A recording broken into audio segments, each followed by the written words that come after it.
I woke up early that morning, earlier than I needed to. The Arizona sun was already creeping through the blinds, and the air outside was warming fast, the kind of dry heat that sits heavy on your skin before breakfast even happens. I pulled my hoodie off, rolled up my sleeves, and got to work in the backyard, stringing lights across the fence, arranging folding chairs around the fire pit, wiping down the picnic table where the lemonade jugs would sit. It wasn't much, really, but it was mine. I'd spent weeks planning this graduation party. I didn't care about gifts or speeches or even the diploma. What I wanted, what I had waited 18 years for, was to be seen. I glanced down at my phone, typed a quick message to Ronnie. "Still 6 p.m., right?"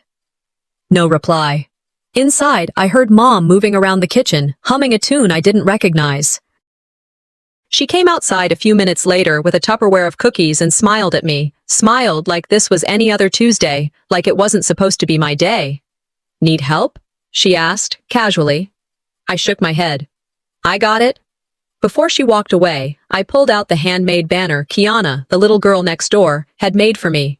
"Congratulations, Riven!" in glitter marker, some letters backwards, taped onto a piece of cardboard. I hung it near the tree, not because it looked good, but because it mattered. Around noon, I started noticing things weren't adding up.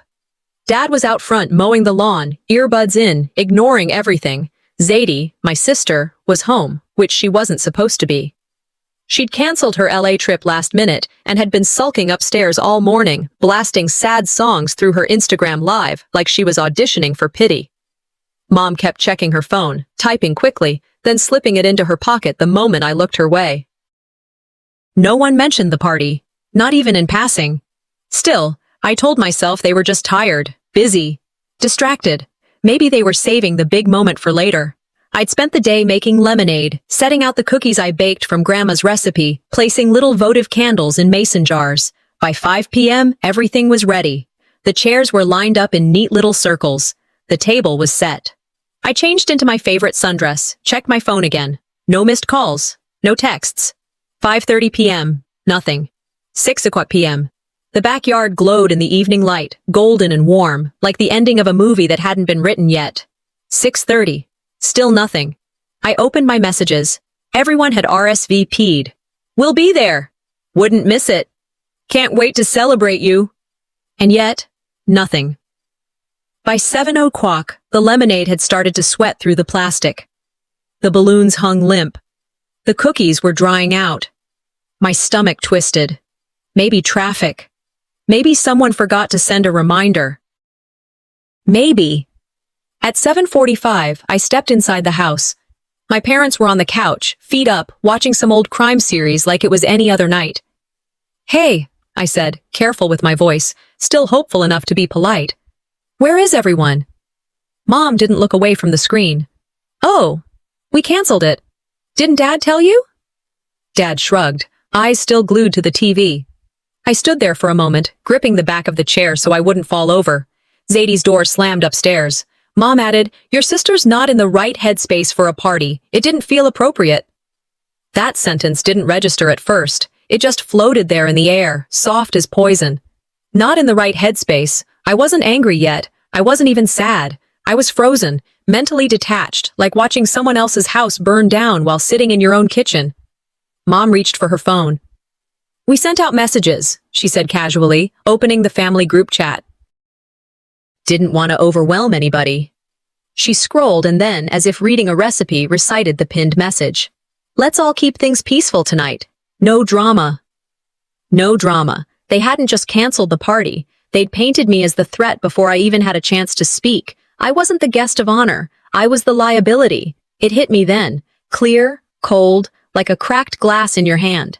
I hadn't been invited to my own turning point. By the next morning, I couldn't even remember why I'd cared so much.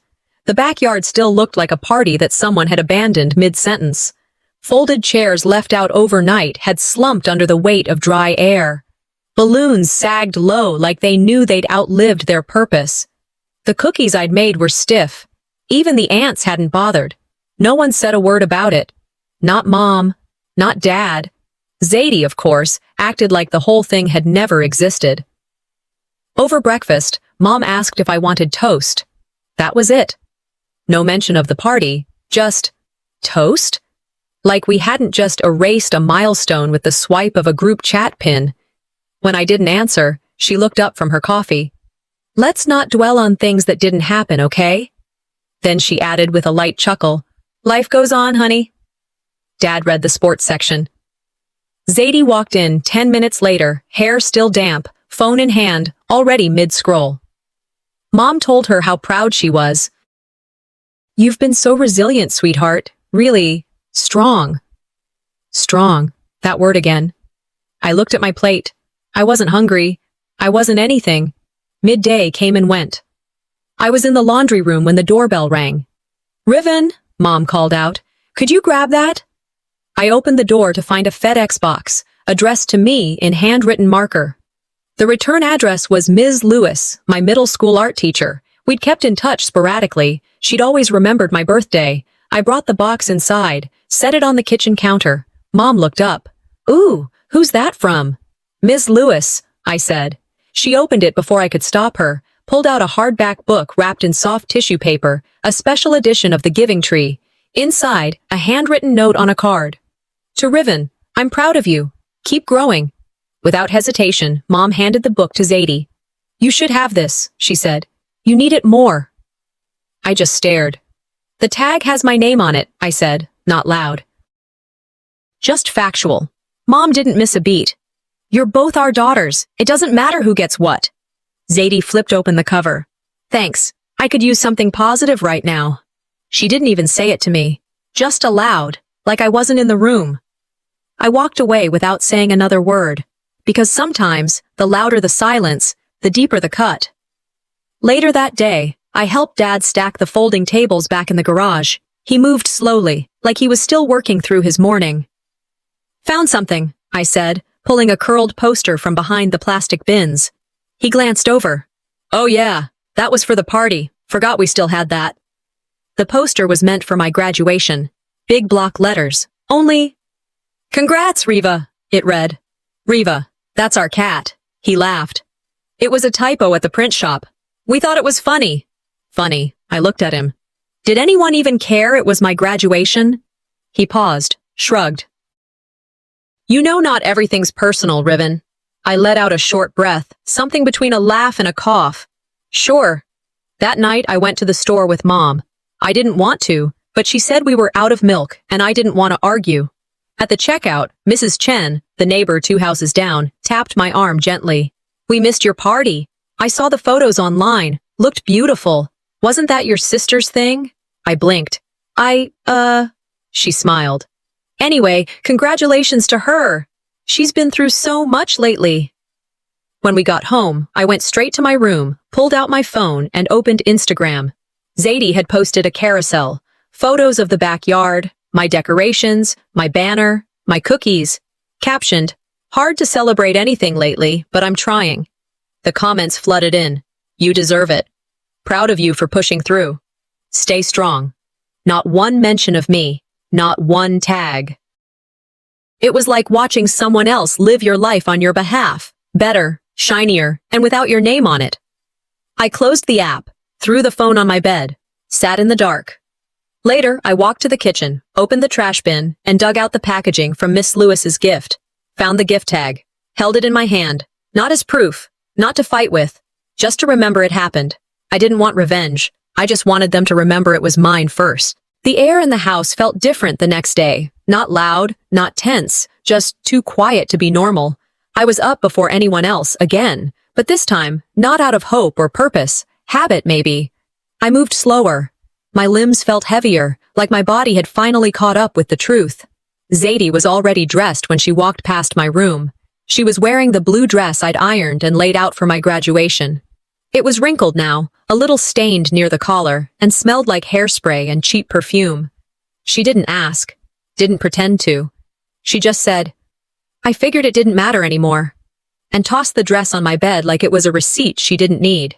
I didn't say anything. I folded the dress carefully and placed it in the bottom drawer of my dresser, not to wear, not even to keep, just to stop it from staring back at me. After lunch, I started cleaning my room. I needed something to do with my hands. Something that wouldn't make me feel like I was waiting again. I pulled an old shoebox from under my bed. I hadn't opened it in over a year. Inside were old birthday cards, school play programs, crumpled ribbons from spelling bees, my first honor roll certificate. Most of them had handwriting I recognized, notes from teachers, little drawings from classmates, things people had once given me without asking what my sister thought first. One picture caught my eye. A birthday party from years ago. Zadie's smile beamed front and center. I was in the corner of the frame, barely lit, holding an unopened gift on my lap. That's when it hit me. I hadn't just been overlooked this week. I'd been background noise in my own story for years. I put the lid back on the box and slid it into the back of the closet, not because I wanted to forget, but because I needed to remember that I had existed, even if no one else acted like it. Later that afternoon, I walked past the hallway. The long wall of frames was something Mom had always curated like a museum exhibit. Zadie in her cap and gown, Zadie in Cancun, Zadie next to a podium at a workshop I didn't even know she'd attended. I scanned the whole stretch. There hadn't been a new photo of me since the science fair in 7th grade, the one where my volcano had collapsed. As I stood there, Mom passed behind me carrying laundry. "We just haven't had time to update," she said without looking up. Zadie's latest photo, framed in gold, had been added 2 weeks ago. I didn't argue. I turned the corner and went to my room, closed the door with more silence than usual, locked it. That evening, while walking to the kitchen, I noticed the folding table in the living room was covered in colored paper and printed quotes. The family had put together a memory board for a local church event. Each person had a section. Zadie's was full. Pictures, awards, inspirational notes. Mom and Dad had little blurbs, even childhood snapshots. Mine, a blank square, no name, no words, no photo. Mom must have seen my face. "We didn't have anything recent from you. Didn't want to guess." Zadie laughed from the couch. "You've always been kind of private. We didn't want to overstep." I smiled, small, stiff. That was thoughtful. Then I walked upstairs and closed my door. That night, I sat at my desk and opened a new notebook. Not a journal, not a place to vent, just a ledger. I started writing dates, events, messages. What was said? Who said it? If no one else would keep track of my presence, I would. I taped Kiana's glittery card back on the wall. Not because I needed decoration, but because it was the only thing in that house that still had my name written on it like it mattered. I didn't want revenge. I didn't want to scream. I wanted something more dangerous. I wanted proof. But even stories need a witness, and I wasn't sure I had one. Dinner that night was quieter than usual, though not for lack of talking. The room was full of sound, just not conversation that mattered. Dad read aloud a neighborhood newsletter like it was breaking news. Apparently, the Hendersons are finally tearing out that old tree. About time. Zadie chimed in about some skincare collab. "It's small, but they're giving me full creative control. Might launch something seasonal." Mom nodded through it all like a talk show host keeping her audience engaged. The only one not part of the script was me. I ate slowly. Didn't speak unless asked. Tried not to look at the banner still folded on the sideboard. My banner, the one nobody bothered to hang. Then Mom smiled and said it like it was the weather. "Let's just be grateful the weekend passed without drama." I didn't say a word, but the water in my glass suddenly tasted metallic. That sentence sat in my throat, and for a second I wanted to throw the glass just to hear it shatter, so something else in this house would finally make noise. But I swallowed it, and kept chewing.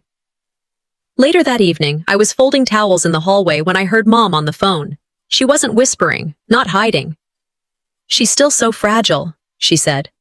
"The breakup, the canceled trip. It's been a lot. That's why we didn't do the party. Riven understands. She's strong. Always has been." My hand stopped mid-fold. I walked into the kitchen. She saw me but didn't pause the call. Just wrapped it up like she'd just been talking about the weather again. When she hung up, I looked at her. Not in anger. Not even confusion. "Did it ever cross your mind how I felt?" She set the phone down. "Of course it did, but honey, your sister needs more love than you, and you've always been the strong one." I nodded. Not because I agreed, but because I didn't have the words left to explain what that sentence did to a person. It was the kind of thing people say when they want you to feel grateful for being neglected. I finished folding the towels, walked them to the linen closet, then I went to bed without brushing my teeth. The next morning, Grandpa Silvio showed up. He didn't call first. He never does. Said he was dropping off old paperwork and wanted to check in. He helped me take out the trash, one of the few chores I still offered to do without being asked. As we reached the bin, he stopped, looked down, reached in and pulled out a crumpled gift bag. My name was still on the tag. He turned it in his hands. "What's this?" I shrugged. "Doesn't matter." He didn't say anything for a moment, then quiet. "I paid for that gift." He didn't need to say more. Later, he stepped inside and looked directly at Mom. Did she not deserve even one gift? Mireya didn't even blink. There was a mix-up with the delivery. We weren't sure if it arrived. Silvio didn't nod, didn't scold, but something in his jaw locked up. His eyes didn't blink. He left the bag on the table and told me he'd be back next week. I said okay. I sat in my room that afternoon thinking about what Mom said the night before, about being strong. I remembered something my English teacher once wrote on the board. Silence is only golden when it's a choice. Back then, I thought it was poetic. Now, it felt like a warning. I took a sticky note, wrote that line down, and pinned it just below Kiana's card on the wall. My private corner of honesty.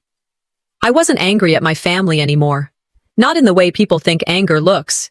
I was done giving them comfort they hadn't earned. That night, I was finishing up a document when Zadie knocked. She didn't wait for me to say, "Come in." "You've been distant," she said. Kinda passive-aggressive, honestly. I looked at her, calm. "Passive people don't keep records." She frowned. "What does that mean?" I didn't answer. I turned back to my desk, started organizing everything. Messages, screenshots, receipts. Not for war, just for truth. I heard her mutter something under her breath as she walked away. 10 minutes later, I found an envelope on my nightstand. No name on it, but I knew the handwriting. Inside, a single note. "For whenever you're ready to be louder." I sat with that for a long time. Then I whispered to no one in particular. And for the first time, I considered what it would look like if I didn't just endure, but exposed. What I didn't expect was someone else deciding to pay for me. 4 days had passed since the backyard party that never happened.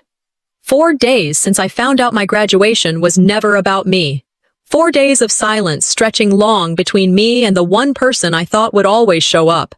So I texted Ronnie. I didn't expect much, but I needed to hear something, anything. She took a while to reply. When she did, her message was short.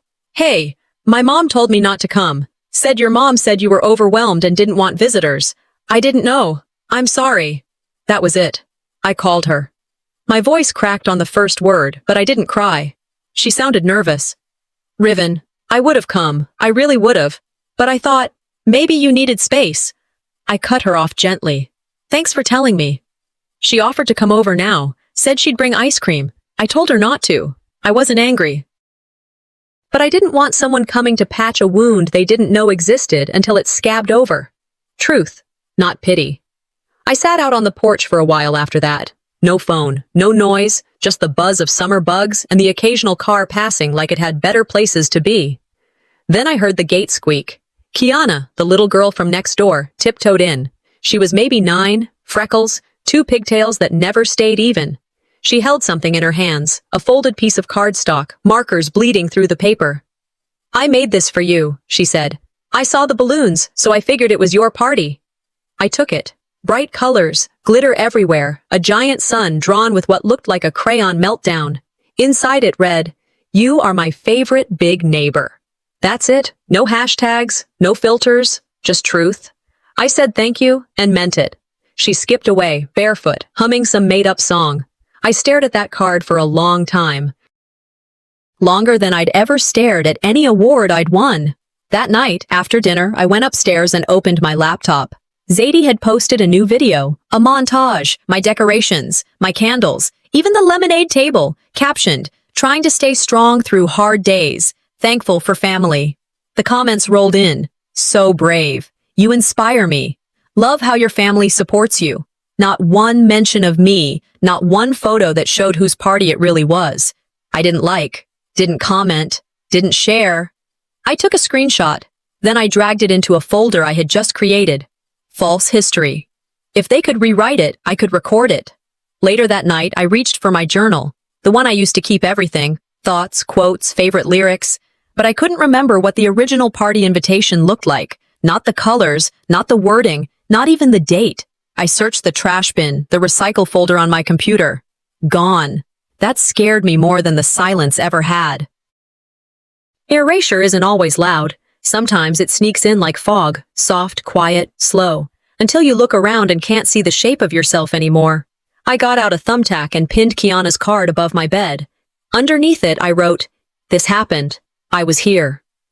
The next morning, I went into the garage. I pulled out a box of old files, yearbooks, school projects, saved messages, emails I hadn't opened in years. I wasn't planning revenge. I wasn't even planning anything big. I just needed to prove I existed. To myself. I started sorting through everything. Dates, times, messages, screen captures, screenshots. I labeled folders, made backups. Every word said to me that I knew would be denied later. I saved it. I didn't tell anyone. Didn't post, because sometimes loyalty looks like silence. But loyalty without truth? That's the most expensive kind. And I was done paying for it with pieces of myself. I woke up before the sun, and for the first time in days, there was no ache in my chest, no panic about what might go wrong, no twisted hope that someone might finally say the thing I'd been waiting to hear. I was done waiting.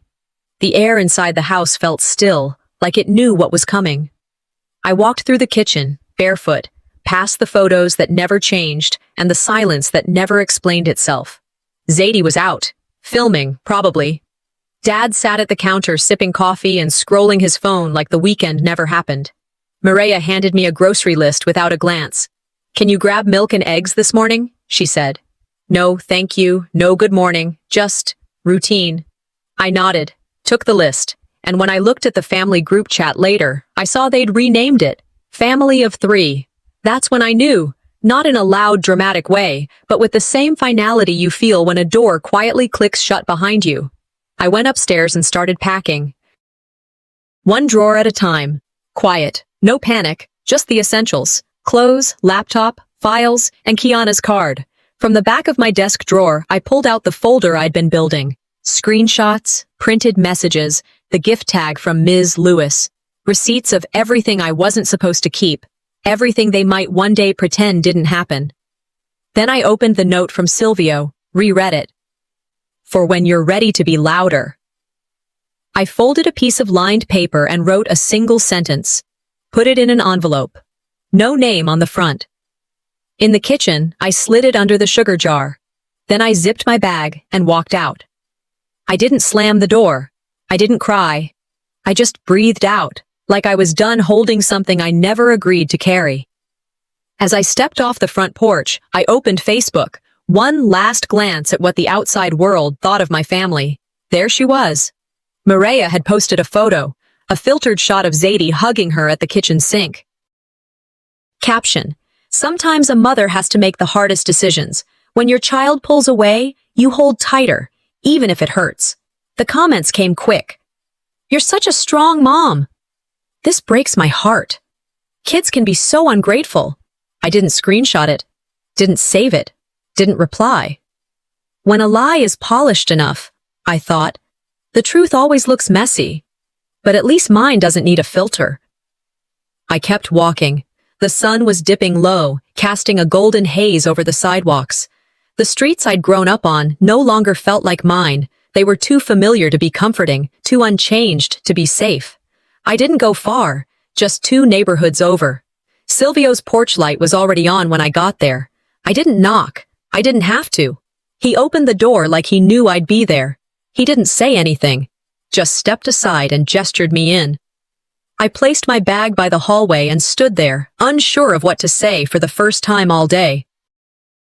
"Can I stay here for a while?" I asked, without having to explain anything yet. He nodded once, no questions, no speeches. I slept in the guest room that night, fully clothed, on top of the covers, shoes still by the edge of the bed. I didn't unpack. I didn't need to.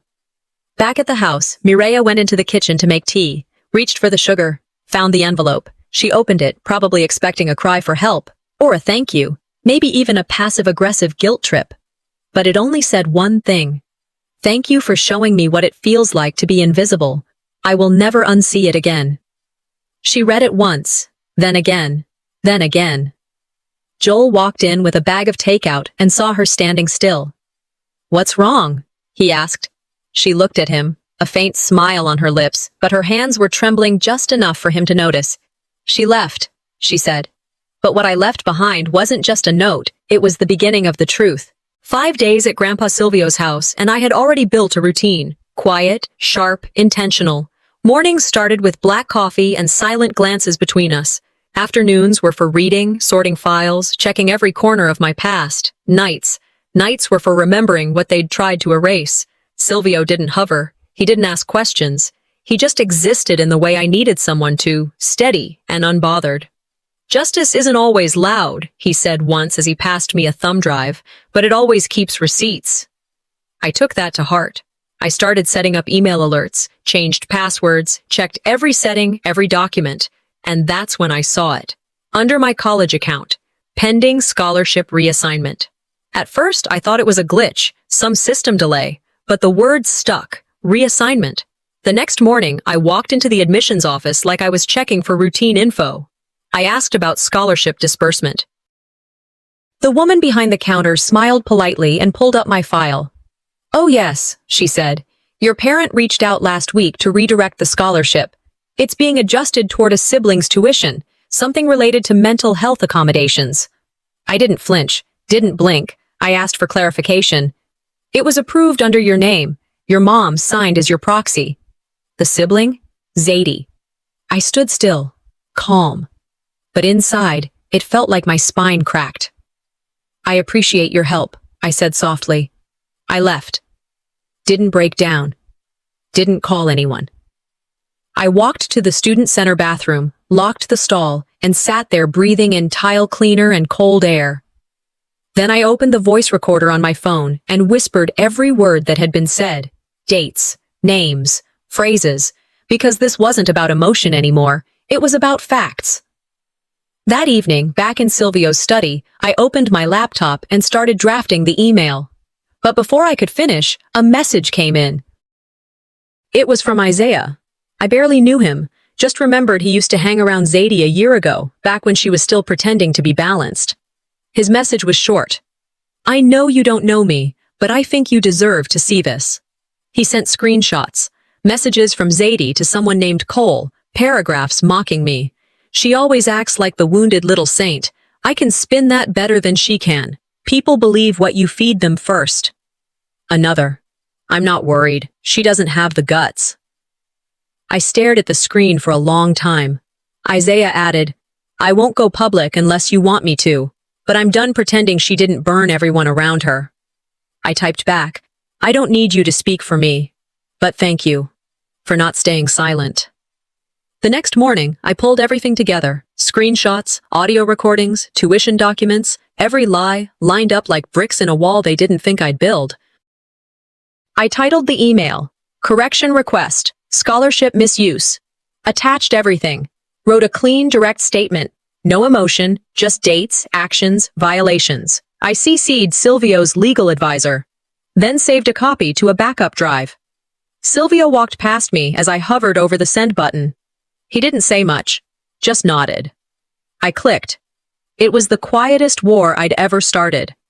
Later, I sat at the dining table with a cup of tea, staring out the window. Memories hit me in waves. Mom's voice telling people I was strong enough to be neglected. Dad pretending not to notice. Zadie polishing lies until they shimmered like truth. But I wasn't crying. I was calculating. "Let's see who still claps," I whispered. "When the truth is louder than the performance." I didn't start the fire, but I was done pretending it wasn't burning. I woke up to my phone buzzing nonstop. Messages, tags, missed calls. "Didn't know Zadie graduated again? Isn't that your banner in the background? Looks like your cookies." I opened Instagram. There it was. A full reel. Slow pans, subtle filters, soft music of the decorations from my party. The string lights I strung myself. The hand-lettered banner Kiana had made. The mason jars filled with lemonade. Every single thing I'd prepped for a celebration that never happened, except now it had happened, just without me. Zadie's caption, "We may not always be celebrated, but we rise anyway." Comments were pouring in. "You're so strong. Glad you finally got the love you deserve. Your family is lucky to have you." I stared at the screen. I wasn't angry because she lied. I was angry because she stole the story that was never hers. I didn't reply. Didn't message her. I opened my own account, found the clearest photo I had, the backyard the night it was supposed to be mine. And the chairs were still empty, the cookies untouched, the gift tag from Mrs. Lewis resting on the table. I posted that picture with a single line. "No one came, because it was never meant to happen." That was it. Within an hour, it had been shared more times than anything I'd ever posted. Not viral, just quietly loud. People I hadn't spoken to in months commented with one word: saw. Knew. Truth. Zadie responded the way she always did. Dramatic, polished, layered in soft victimhood. She posted a story, a crying selfie, then a long paragraph. Sometimes, people rewrite your life to hurt you. I've always been honest. I've always loved fully. But people paint you as the villain when they can't control the narrative. I almost laughed. Then I turned my phone off. At home, things weren't going any smoother. Joel came home from work to find Silvio already seated at the kitchen table. Calm, hands folded, voice low. "I'm withdrawing all financial support." Joel's reaction wasn't confusion, it was fear. "Silvio, wait, can we just talk this through? We're trying to keep the family together." Silvio didn't flinch. "No, Joel, you're trying to keep your image intact. That's not family, that's theater." And just like that, Joel cracked. He sat down at the kitchen island, buried his face in his hands. He didn't cry out of guilt. He cried out of loss. And I stood in the hallway, watching. Not a tear came to me, not a twinge of pity. Because now I knew no one had ever fought for me. They fought for appearances. They fought to preserve the lie. That night, Zadie sent me a voice note. Not a text, a voice note.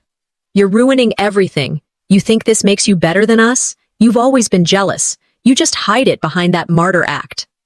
I saved it. Didn't reply. Just forwarded it to the college grievance office. By 8 p.m., I got the response. "Your request is being formally investigated. We've frozen the reassigned scholarship funds until further review." I didn't cheer. I didn't smile. I boiled a pot of pasta and listened to the water hiss. When people lie long enough, they forget who they lied to first. I didn't. The next day, Maria made one last attempt to reclaim the narrative. She posted a filtered photo of her garden and captioned it, "Sometimes the child who walks away teaches you more than the one who stays." But the comment section was different this time. People asked questions. Some didn't comment at all. A few just said, "Finally." I didn't respond. I didn't need to. I was in the kitchen with Silvio, chopping onions, checking scholarship emails, setting up an alumni group for kids who had lost their voices in families like mine. Because I had found mine. And it wasn't for sale anymore. They tried to turn me into a story they could control. But now I'm writing the ending, and it's mine. Northern Arizona was colder than I expected. The wind had a way of cutting past your hoodie, reminding you there were places in the world that didn't care who you used to be. I dragged 2 suitcases across a cracked sidewalk toward the dorm building. New faces passed by, laughing, lugging mini fridges, trying to act like they weren't terrified. Maybe they were. I wasn't. I wasn't excited either. I wasn't looking for reinvention or escape. I just wanted to begin. Inside the room, I unpacked slowly. One drawer at a time. No rush. I hung up my clothes, set out my toothbrush, and finally placed Kiana's card above the desk by the window. "You are my favorite big neighbor." That one line had outlasted all the carefully curated posts, the printed awards, the rehearsed dinner table speeches. This time, I'm choosing who stays in the frame. A week passed before I got the notice from the university. I sat in the financial aid office, just wanting to confirm the final numbers. The clerk smiled and slid a copy of my tuition statement across the counter. Paid in full. There, printed in neat black letters. Silvio Alvarez. I held the paper for a while, staring at it like it might fade if I blinked too fast. I thanked the woman and walked out slowly. That evening, I called Silvio. "I'll pay you back," I said. "You already did," he answered, "by not shrinking yourself." I didn't have words for that, just a lump in my throat that didn't come from pain. It came from being seen without having to beg for it. Love is strange like that. Sometimes the loudest kind never raises its voice. Back in my dorm room, I sat down and opened a fresh page in my journal. I started a letter, not to send, just to let go. "You tried to teach me silence," I wrote. "But I learned strength instead. I don't forgive what you did. I accept that you did it." I folded it once, tucked it into the back pocket of my journal. No envelope, no stamp. Forgiveness isn't something you give away, it's something you free yourself from. I closed the book and didn't open it again. Zadie hadn't posted anything in over a week. Her account was still active, but quiet. Online, the story had shifted. A few threads on forums, a podcast that referenced an anonymous family with a public daughter and a forgotten one. I listened to half the episode, then turned it off. I didn't need justice from strangers anymore. I had already gotten it from myself. Healing isn't loud. It's not a clapback. It's not a trending hashtag. It's sitting on a dorm bed on a cold Tuesday, finishing your homework, and realizing your stomach doesn't knot when you hear your phone buzz. I let it go. A few days later, I went to a student meetup for first-gen college kids, a circle of folding chairs, free pizza, and introductions that felt like small breaths of air. When it was my turn, I said, "My name's Riven. I'm here to study psychology. I want to help people see what they've been taught to ignore." Nobody clapped. Nobody gasped. They just nodded. And I felt seen. Not as the broken one, not as the silent one, just me. Back in my dorm that night, I took a photo of myself. No filter, just me in that little room, tired eyes and all. I printed it out and placed it next to Kiana's card. Some wounds don't fully heal, but they do stop bleeding, and that's when you know you've survived.